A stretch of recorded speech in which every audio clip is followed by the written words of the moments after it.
Iya Pak, dari TV One, mau pakai masker dulu deh. Dari, ditutup udah nih ya. Saya mau tanya aja nih rumahnya Joko Chandra Pak. Iya. Iya betul ya, rumahnya Joko Chandra ya. Masih ditempati atau gimana sekarang? Udah nggak? Ya. Kenapa? Lagi direnovasi. Kenapa Pak? Lagi direnovasi. Oh lagi direnov aja. Jadi nggak ada orang. Adanya Bapak aja berdua. Iya. Kenapa Pak? Ada proyek. Tapi masih jalannya proyeknya aja ya. Karena kan sudah pada rapi. Karyawan aman semua. Ini kan lagi direnovasi katanya, jadi masih tetap jalan renovasinya. Tapi ini bener rumahnya ya Pak ya? Iya. Mana Pak? Ini nomor 89 ya? Berarti bener ini rumahnya Joko Chandra? Di rumah ada keluarga atau siapa yang lain? Nggak ada. Nggak ada ya? Udah cukup itu ya. Itu Ini aja nggak ya, ada Pak? siapa-siapa. Oke, udah makasih ya Pak. Iya, iya. Oke, inilah rumah dari Joko Chandra, terpidana kasus korupsi Bank Bali, yang juga sekarang menjadi tersangka dari dugaan kasus suap dan gratifikasi terhadap oknum Jaksa Pinangki. Dan seorang lagi bernama Andi Irfan Jaya, merupakan mantan politisi Partai Nasdem. Sorotan publik selama ini berkonsentrasi kepada oknum Jaksa Pinangki. Namun pada episode kali ini, kami juga akan mencari tahu dan menelusuri siapa sosok Andi Irfan Jaya sesungguhnya yang merupakan mantan politisi Partai Nasdem. Siapa Andi Irfan Jaya? Saya kutip ucapan dari pihak Partai Nasdem atau petinggi Partai Nasdem yang mengatakan Andi Irfan Jaya hanya kader biasa. Seorang kader biasa Partai Nasdem bisa punya hubungan dengan seorang Joko Chandra yang memiliki aset triliunan rupiah dari mulai dalam negeri hingga luar negeri. Saksikan dalam episode kali ini. Bersama saya, Balkis Manisang.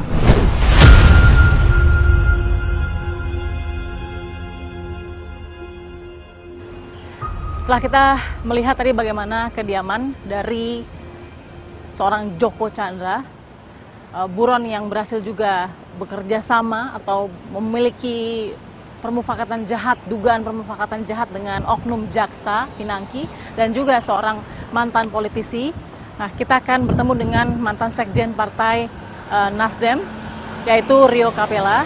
Kenapa? Kami akan menanyakan, benarkah ia punya kesaksian eksklusif tentang siapa-siapa sajakah yang sebenarnya ada di balik peran seorang Andi Irfan Jaya, mantan politisi Nasdem. Ikuti saya.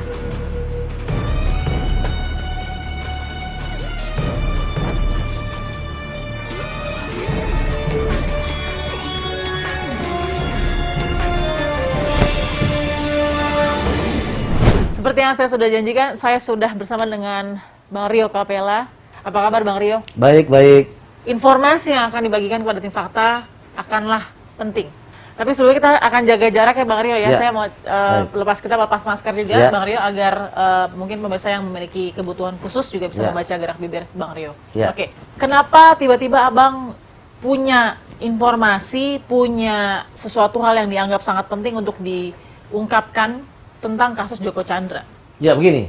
Kasus Joko Chandra ini sebuah kasus yang menarik. Ini melibatkan penawaran uang yang cukup fantastis. Betul. Sebesar 100 juta US dollar. Itu kalau di rupiahkan itu sekitar 1,5 triliun untuk mengurus sebuah fatwa Mahkamah Agung agar Joko Chandra tidak ditahan. Nah, 100 juta US itu menurut saya sih sesuatu yang mungkin baru terjadi di negeri ini. Oke. Mungkin sampai detik ini banyak disorot adalah oknum Jaksa Pinangki. Ada satu sosok lagi sebenarnya yang kita ingin tanyakan ke Bang Rio, Andi Irfan Jaya atau AIJ. Baik, saya jelaskan. Jadi Ya. hari ini itu publik tahu kasusnya adalah kasus Joko Chandra, kemudian ada kasus Pinangki. Ya, Sebenarnya menurut saya kasus Pinangki ini perannya tidak begitu besar ya. oke. Yang perlu dicari itu adalah sebenarnya otak yang meramu dan menjahit semua persoalan ini sehingga terjadi.